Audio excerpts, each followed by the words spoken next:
Hello and welcome to Reality Check. I'm Ankita Mukherjee.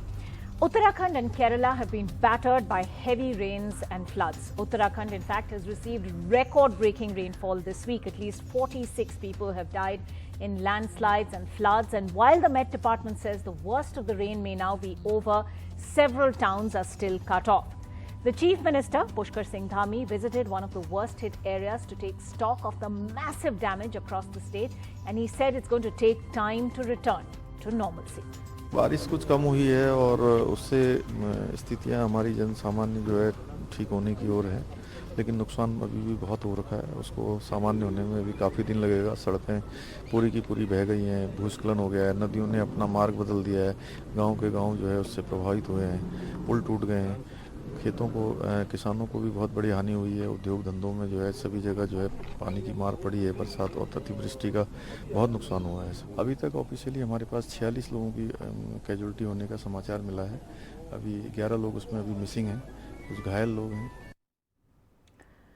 But it wasn't just Uttarakhand. Earlier this week, Kerala also receiving high rainfall. In fact, close to 40 people have now died in the state since the 12th of October. Also, this isn't the first time these states are seeing such extreme weather conditions that are proving to be fatal. It's raising the question of whether climate change is behind what has now become an annual phenomenon of fatal natural disasters. Now, every year since 2018, Kerala has been lashed with extreme rainfall, and experts are saying there's been a fourfold increase in floods in Kerala in recent decades, a twofold increase in landslides. The frequency, intensity of floods in Uttarakhand has increased fourfold since 1970. In fact, India as a whole is seeing a massive rise in such extreme weather events. In fact, a study by the Council on Energy, Environment and Water found that there were a total of 250 extreme weather events in India in 35 years between 1970 and 2005. Now, that works out to an average of 7 extreme weather events a year. You'd think that was bad enough. But in the 15 years since then, India is now witnessing an average of 21 extreme weather events in a year, and that's an increase of about 200%. Now, take a moment to take that in, 200%. We've also seen how such extreme weather events have cost lives in the recent past. In August 2018, floods in Kerala killing over 450 people. In July 2020, more than 45 killed in rain-related incidents in Uttarakhand. Cyclone Tote in May 2021 claimed over 150 lives. Cyclone Yas also followed, claiming 9 lives. So for India, this climate challenge is real. It's costing lives. It's going to continue to do so unless concrete steps are taken. Well, earlier I spoke with former Environment Minister Jairam Ramesh. Let's listen. The scale of devastation that we're seeing, Mr. Ramesh, extremely heavy rainfall in October. It's clearly quite unprecedented, whether we talk about Uttarakhand or Kerala. Now we're seeing it in North Bengal and parts of Uttar Pradesh too. Why is this happening? Is this indeed climate change? Is it at least partly man-made? It's not partly man-made, it's entirely man-made. And the frequency of natural disasters has only increased over the past few decades. And it's probably been the maximum in the last decade. And you have seen it in different parts of India. Now, whether it's the uncertainty on the monsoon, whether it's the retreat of the Himalayan glaciers, whether it's the extent of deforestation, or whether it's the increase in mean sea levels along the coastal 7,500 kilometer long coastline, it's very evident. The vulnerabilities of India to climate change, to global warming is very, very evident. And what you're seeing in Uttarakhand and what you're seeing in Kerala are the consequences of a development which is really eco-destruction. We have laws, we have regulations, we have institutions, but we have systematically emasculated these institutions. And we are, progressively diluting all these laws and regulations. And the net result is that we think we are doing development, but actually what we are causing is eco-destruction. Strong words there. Let's specifically talk about a few things that perhaps we can flag straight away. For instance, you've talked in the past as well also about the Gargle committee report, which foresaw some of these disasters in Kerala and the Konkan coast. It pointed out the most vulnerable districts quite correctly. A lot of its recommendations could probably be equally applicable in Uttarakhand as well, which has seen a lot of development without, any kind of consequence being thought out. Why have the Gargle Commission's recommendations not been implemented? In the last decade, there have been successive governments at the center, different parties in power in states, but none of these reports have, none of these recommendations have actually been implemented. Well, the Gargle committee, of course, deals only with the Western Ghats, but there have been similar committees to deal with the protection of the Himalayan ecosystem. There have been committees to deal with the Sundarbans, the threat to the Sundarbans. There have been panel reports on what to do about increase in sea levels, which threaten places like Mumbai and, of course, the Sundarbans and other areas. Talk is very easy. We pay obeisance to nature. We pay obeisance to the gods and goddesses of nature. We say we worship our rivers, we worship our mountains, we worship our forests. But in actual practice, the development strategy that we have adopted is an intensely resource-guzzling strategy. And it's a strategy that puts primacy, a blind obsession on economic growth, on GDP growth, without looking at its consequences. And we have to make difficult choices. There's no formula. There are no textbooks which tell you this is how you bring about the balance between environment and development. You have to make these choices, and you have to, on many an occasion, take a view, a strong political view, that eco-restoration and eco-protection is far more important than what we see or what we think are the visible symbols of GDP growth. But speaking of such choices, the Environment Ministry currently is planning to amend the Forest Conservation Act of 1980 to bring significant changes to forest governance in India and, including facilitating private plantations for harvesting. Is that something that you see as further exacerbating an already volatile situation? No, I find this absolutely schizophrenic, that on the one side, leaders of this government from the Prime Minister downwards internationally want to be seen as champions of responsible environmental stewardship and environmental governance, but domestically within the country have a single point agenda about diluting environmental protection laws or forest conservation laws or coastal regulation zone rules. In fact, now the buzzword is not to have an Environment Protection Act, it's to have an Environment Management Act. I mean, that shows you the mindset. One quick last question, Jairam Ramesh. India's climate action performance. Now, the government will have us believe that India is on track to achieve Paris Agreement climate goals before the deadline. But at the same time, we can't get away from the fact that the country is one of the largest carbon emitters in the world. Where do you see India come in when it comes to actual climate action? We've been very aggressive, very ambitious in our renewable energy targets, and I have absolutely no doubt in my mind that by the year 2030, we will exceed the commitments we have made in Paris in terms of the proportion of electricity supply that is coming from non-fossil fuels. I have absolutely no doubt in my mind these were commitments that had been made in Copenhagen in 2009, and they would be met. However, I have serious reservations on whether we will meet our commitments in relation to forests. We have made some grandiose announcements on the amount of carbon, the carbon sink of our forests, how much of the emissions are going to be absorbed by our forests. And I am absolutely convinced that, those were unrealistic commitments we have made, and we're not going to meet them. All right, let's take this across to our guests. Some straight talking by the former Environment Minister. We're joined right now by Bhavreen Kandhari, environmentalist and member, My Right to Breathe.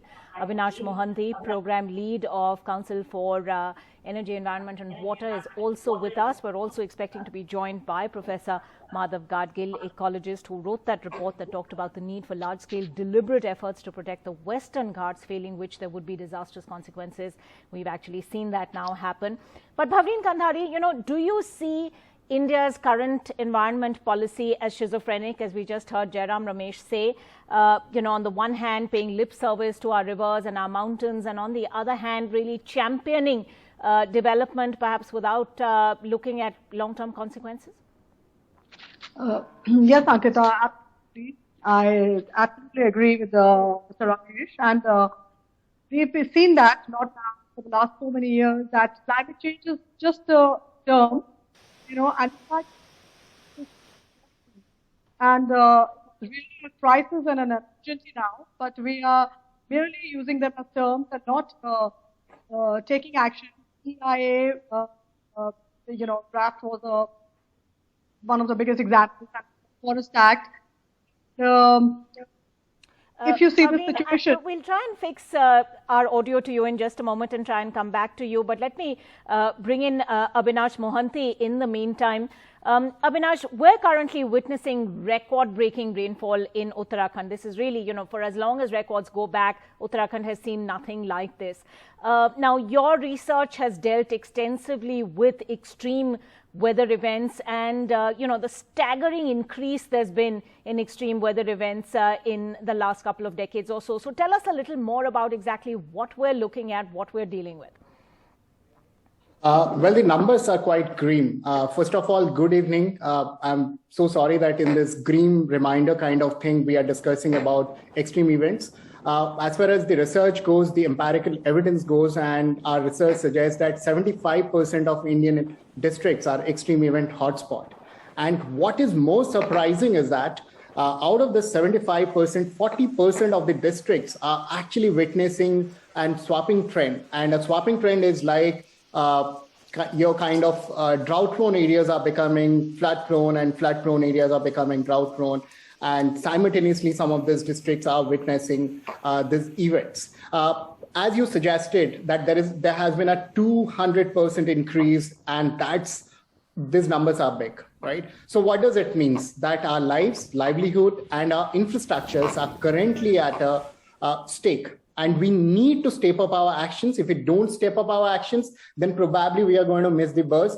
Whatever thought leadership India has portrayed itself, Mr. Ramesh has also highlighted the same thing. India has portrayed itself and been able to steer some of this global agenda across disaster risk reduction with setting up institutes like International Solar Alliance, Coalition for Disaster Resilient Infrastructure, so on and so forth. And systematically at a national level, we have got too many policies to tackle with disasters. That is why we have been able to manage disaster betas from a lives perspective. What we have been able to do is we have been able to keep the number of lives lost to substantial amount, and this substantial amount actually comes in if you compare it with 1999 super cyclone, where we lost almost 10,000 odd lives, to compare to what in the recent decades these are single numbered. But what we haven't been able to do as a country and as a governance mechanism is saving those infrastructures and saving those livelihoods. And that is where the crux of this new India or the emerging India, which India sees itself to be a 5 trillion economy, would actually should aspire for climate proofing its lives, livelihoods, as well as its infrastructures. Right. Bhavreen Kandhari, come in on this, because the argument has always been that, livelihoods are at stake. And, if any bar is put on sort of a particular kind of development, or if we take our eye off the prize, which is growth in this case, then, that's going to be sort of somehow deeply damaging. But is that a long-term view, and are we suffering the consequences of ignoring repeated warnings now? yes, of course. That's what I was saying before, that it's really not a climate change anymore. That's passé. It's an emergency. It's a crisis. and it must be dealt like that. But unfortunately, we are not doing. There's nothing in action. And just now, my co-panelist said the price of this crisis is much more than preventing it.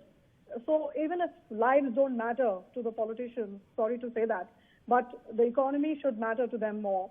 And intent is not there. I mean, to cut 11,000 trees to just give you 11 minutes of lesser road journey in a very sensitive zone like Uttarakhand, or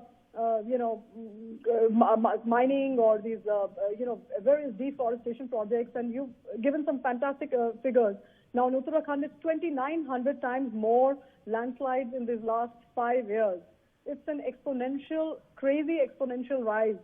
There's no science, more science needed to it. So right. The action has to be in the intent, and that clearly lacks. And that's my only thing which I really say. And the experts are here to, right. probably share more data. Right. The agriculture suffers when there's more rain. There's when there's a cyclone. Probably the 2020 cyclone was 13 million people were displaced, and there was $13 million spent on it. So these are the kind of huge figures that can we as a country afford to do that, or is it much easier to prevent it and make sure that we have a better thing, right. Do we have Dr. Gargle Professor Gargle on the phone line? Well, we'll try and go across to him in a moment. But Abhinav Mohanty, perhaps you could come in on this. Would you say it's time to look at environmental issues not just as environmental issues alone, but also, perhaps public health issues, infrastructure issues? We're talking about a situation where people are now stranded with all road access cut off to sort of higher reaches of Uttarakhand. We're seeing places where actually the count of bodies is not being managed because, there are areas that are completely cut off. So, just in the last week alone, we're talking about close to 50 deaths in Uttarakhand and, 40 odd deaths in Kerala as well, literally divided by almost the entire length of the country. So what's going wrong here in state after state? Yeah, Ankita, thank you. Thank you for highlighting about the siloed approach that we have been following. As a country, we have got more than a dozen of policies, more than half a dozen of ministries trying to deal with environmental issues. And at its core is Ministry of Environment, Forest and Climate Change. So we need to get out of that cocoon, because eventually when a cyclone hits, it's a public health emergency which has to be dealt with, and the hospitals deal with it. It's a power crisis that the power department or the ministry has to deal with. Then you have an infrastructure or the housing problem that has to be dealt with. Then the public welfare also comes into this stuff. So state as a functionary should look at environment as a complete package rather than looking at it in siloed approach. It can't just be the function of Ministry of Environment, Forest and Climate Change. You need to create that amalgamation and coordination to happen. And once you do it, then only you can actually climate proof your communities, your kind of infrastructures. And then the question comes in terms of climate proofing your economies. Because if we're aspiring, as the fellow panelist also highlighted the same thing, that if you're aspiring to even climate proof our economies, how do we do it? Because people should be at its core, and until and unless we humanize climate risk in terms of climate proofing them, we can't actually take those other steps, and we can't move forward. Fair enough. Hold that thought. I'm also going to bring in Professor Madhav Gargle, ecologist, who wrote the report that we've already talked about. The report that talked about the need for large-scale deliberate efforts to protect the Western Ghats, failing which there would be disastrous consequences, which we have now seen happen repeatedly in Kerala and the Konkan coast. Professor Gargle, in retrospect, you've been Cassandra-like in your warnings of what could happen to this region, pointing out the most vulnerable districts correctly as well, and yet your recommendations have been repeatedly ignored in the last decade, with successive governments at the center as well as in the state. Your thoughts? The argument appears to be that there can't be a barrier to development. Thousands of livelihoods would be lost if the report were to be implemented.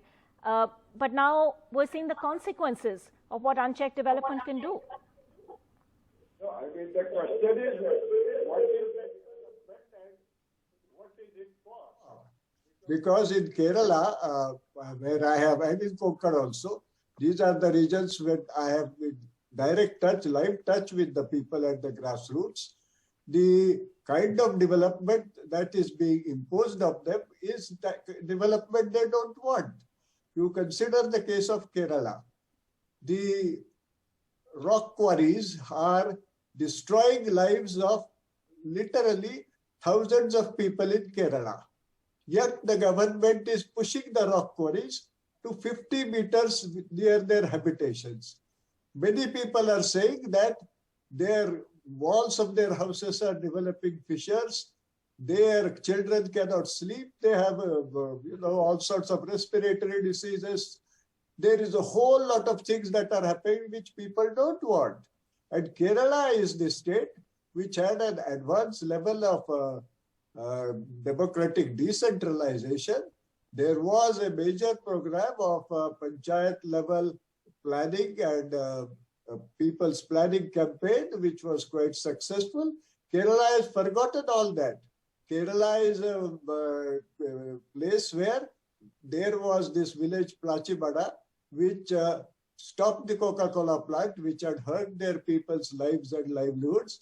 The case went to High Court, and High Court has said that if the local Gram Sabhas do not want a certain so-called development activity because it is adversely affecting the lives and livelihoods of the people, then the Gram Sabha has the right to defend and ban that activity. So that Plachibada case judgment stands. Yes. And certainly, I know for sure that if now the Gram Sabha's consent is not being taken for in the case of any of these developments, the Gram Sabhas are almost uniformly everywhere opposed to the kind of development that is being thrust on them. And India posing at international level is, to my mind, pointless. You look at the global environmental performance index. India is 152 out of 160 countries in the world. India's economic development, where has it taken us? India has apart from just 2 countries out of some 210 countries, the highest negative balance of payments. We are not able to export anything. All right. And India, only thing in which it is leading is the portion of people hungry. People are being stuck into poverty trap. And we are talking of development in a meaningless fashion. What we want is proper democratic decision-making process being implemented in this country, which, the Western Ghat region is the most literate, amongst the most literate anyway, region of the country. And people are aware and they will rise to the occasion and well, you have to take local communities. We take your point completely about that, Professor Gargle. I'm afraid I'm completely out of time on the show. But thank you all very much for joining us. As always, it takes an extreme weather event for us to even discuss India's climate change emergency. How many more lives will have to be lost before we see serious policy changes being implemented? We leave it there tonight. Thanks for watching.